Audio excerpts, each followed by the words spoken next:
Get my 6.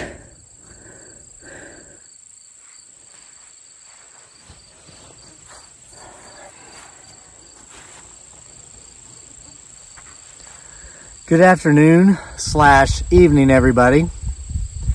Before we get into today's story, which is true, I know you saw the headlines and you're like, "Oh, say it isn't true." It's very true. But before we get to that, let me introduce you to my little knot friend. Her name is Goldenrod. She is in bloom now, late September, here in Virginia, Zone 7. I'm highly allergic to goldenrod. So while I hold this goldenrod by my face, it may appear to you that my eyes are red and glossy, because they are. And you might be asking through your screen, "Gee, Crazy Lake, have you been participating in that recently legalized stuff there in Virginia?" What I will tell you is, honestly, I am highly allergic to goldenrod. So why are you holding it by your face, Crazy Lake? Because you've been participating in that newly legalized activity in the state of Virginia?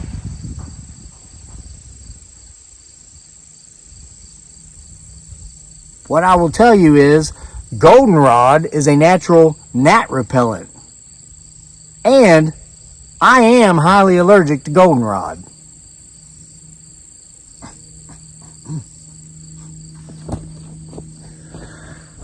I'm sitting in the middle of a black gnat hatch, and I've moved the camera around a dozen times in this area up here, and they're everywhere. So I'm doing my best to hold something I'm allergic to,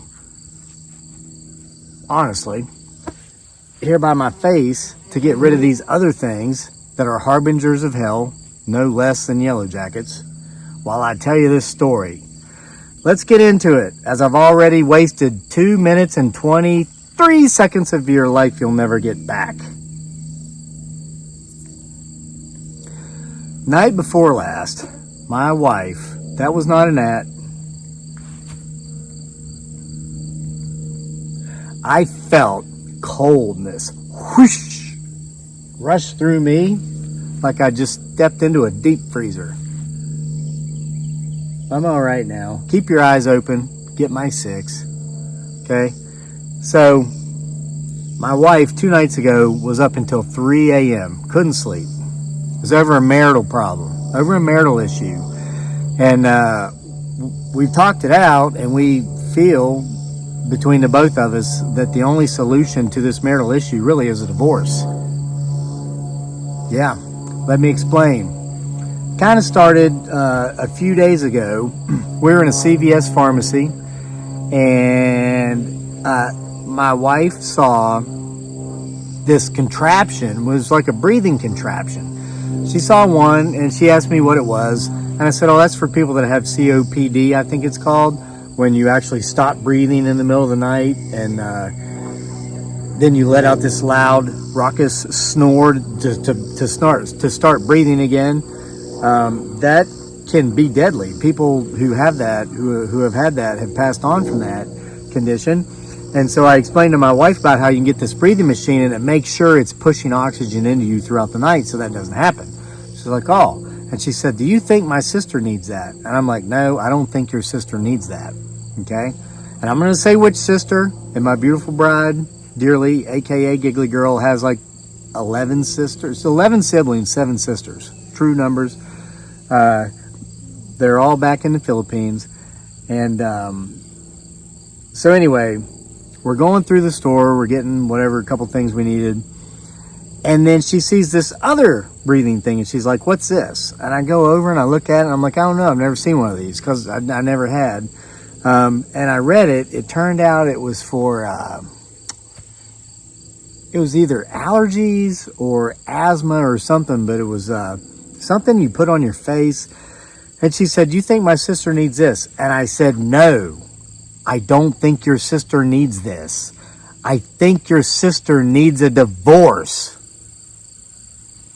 And then Dearly said, "That's what we've been telling her for years." Here's the situation.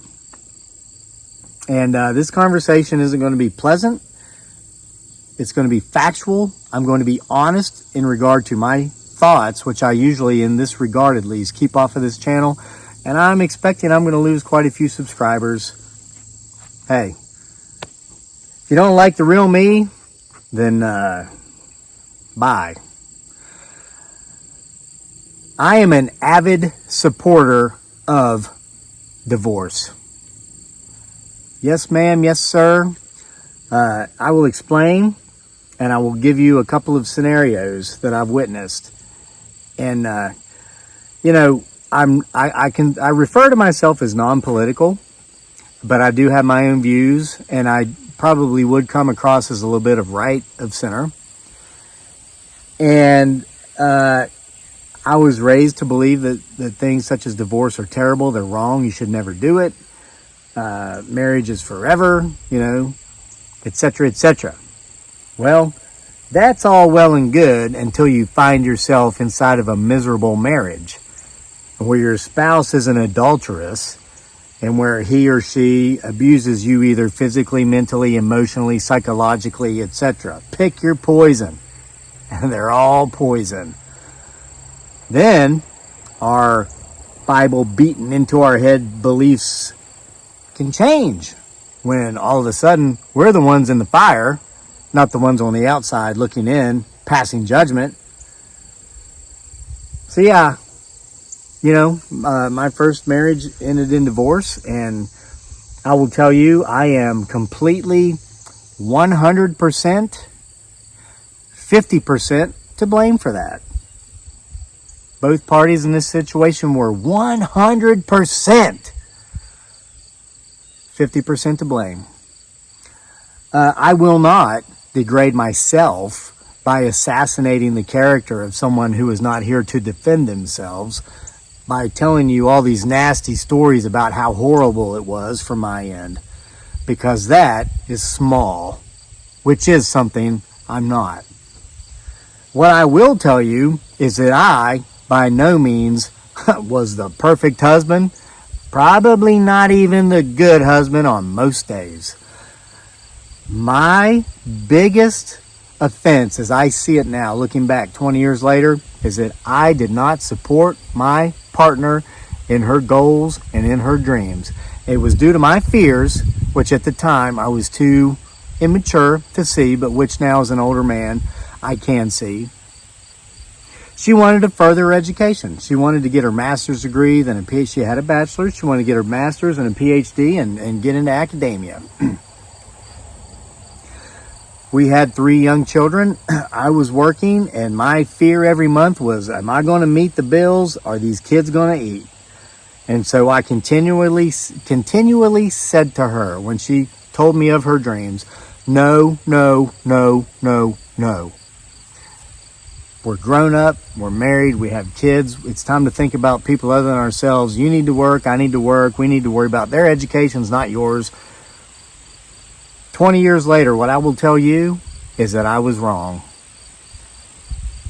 When you love someone truly, wholly, completely, that was a big gnat. You support them in their dreams. Today, and this is from learning from my mistakes. My beautiful bride, Dearly, aka Giggly Girl, her dream is to open a Filipino food restaurant in Charlottesville. Me, the business guy, the guy that actually has a history of business and understands numbers and math and all these things, does the numbers and math and pretty much says to her, this probably isn't a very good idea. This isn't the Philippines where you can just go down on the side of the street and sell food and, you know, here's what you put into your product, here's your gross sales, subtract the difference, that's your net profit. The taxes, the regulation here. A couple years ago, she had the inspectors, she wanted to do this. And I said, okay, let's go for it. So the inspectors called her and interviewed her. Since we had a house pet that had fur, which in our case was our cat, Cleopatra, my wife could not prepare food and sell it in the county, within the county of Albemarle County, because it didn't pass the inspection of the inspectors. I guess it's a health issue. They're afraid the cat might. And you know what? she was upset about it. I was shocked by it, but I told her this is one of the reasons that the place where we live is so nice. The standards are so high that it's like, it's clean, it's healthy.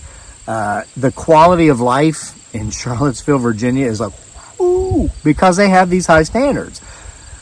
As a customer, I appreciate that. But when you're on the other side of it and you're trying to have a business, it's like, wow. So she put it off for a couple of years. She's been talking about it again. Though I believe it will be difficult, and though I do believe it's probably not a very profitable venture, I say to her, honey, let's do it. I'll help you, and we'll do what's got to be done to see that it happens. And in my mind, my logical mind, my businessman mind that does the math before he executes a plan, says she won't make it 90 days. But then my mind that is her husband and her life's partner that loves her beyond measure, that has learned at least a little bit from mistakes of the past, says support her and see that this happens. So what if it's out of business in 90 days? So that's just money. That's just money, you know? And it's funny, you know, I'm almost 50 now, and in my mid-20s, that was my biggest fear, money. Is there going to be enough? Will we be able to meet the bills and feed the kids? And then there was that fear that kept me from supporting my partner, who was a wonderful woman. She was beautiful. And, you know, for every fault I could find in her, I could find two in myself. Fact, okay? But that fear kept me from supporting that person. And so they were just bad. They were terrible. It got to the point to where we were both miserable. And despite my beliefs and having been raised to believe that divorce is one of the most terrible things you could ever do, and et cetera, and it ended up bad in so many ways, I'll tell you this. I feel one of the most terrible things that could happen to anybody in their lifetime would be to spend their lifetime miserable. And I'm going to quote former President Theodore Roosevelt here, who said, "Pain is inevitable. Suffering is a choice." And we had a viewer down in Southwest Virginia sent me a letter last week, and she used that same quote. And Theodore Roosevelt's always been one of my favorite presidents.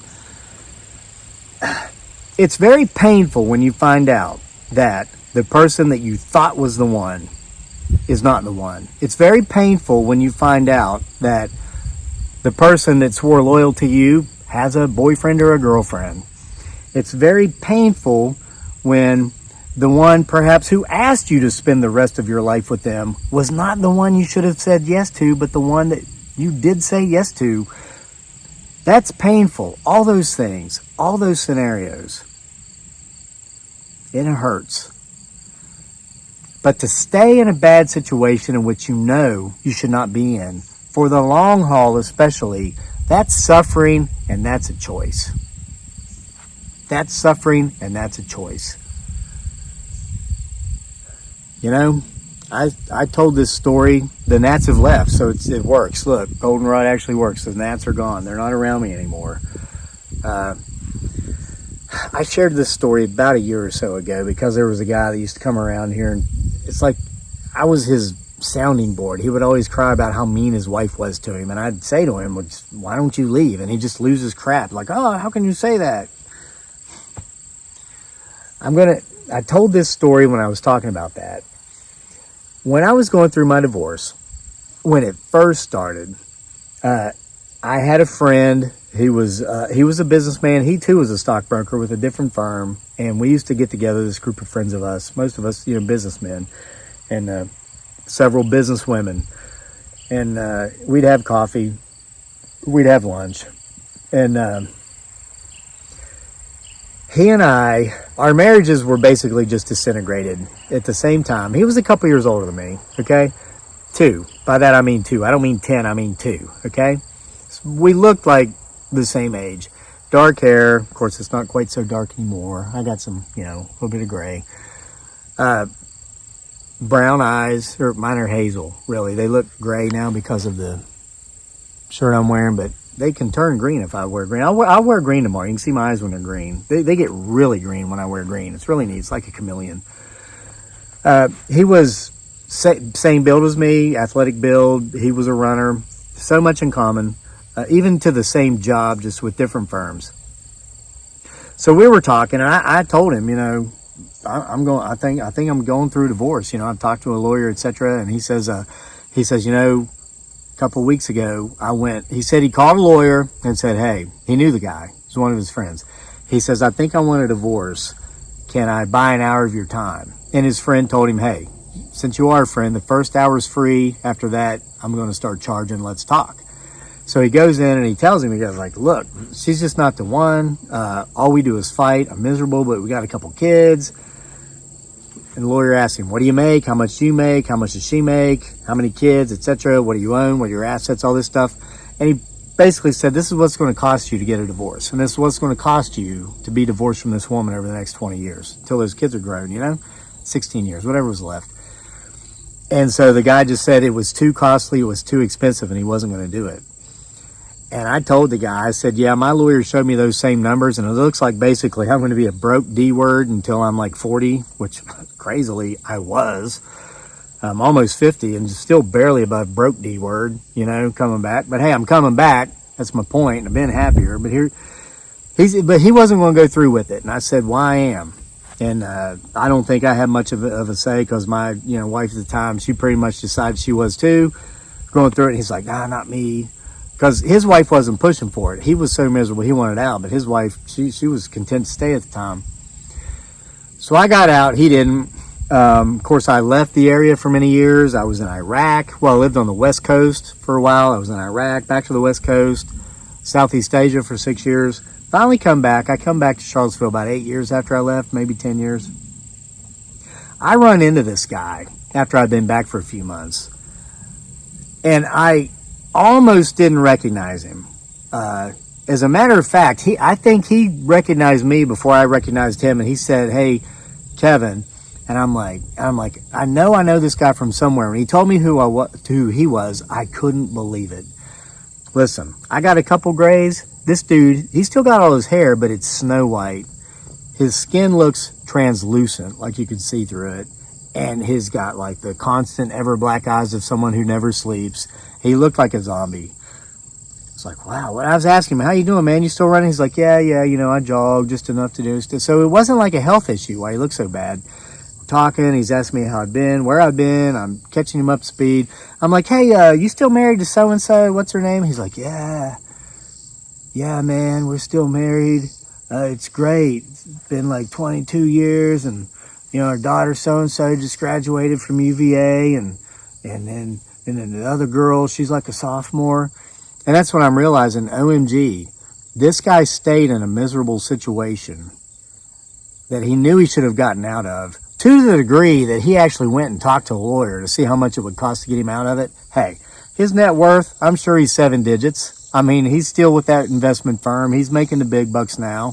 So he didn't have that, break in industry or whatever. He just kept going. But man, is he miserable. Me, I lost it all. I wish some of the things could have gone differently, but I regret none of it, because I had to go through it to get exactly to where I am today, to have exactly what I am today, which is playing catch up to my peers, who didn't go through with it, whatever. But that's just from a financial standpoint. But here and down here in my house, in my home, I have just that heart, mind, home, with a beautiful bride that loves me beyond measure, who I love beyond measure, a wonderful, healthy son who's getting to see what it's like for a man and a woman to truly be in love and respect each other, raising him. And I wouldn't have it any other way. I hope this helped somebody who needed to hear it. See you for more next time.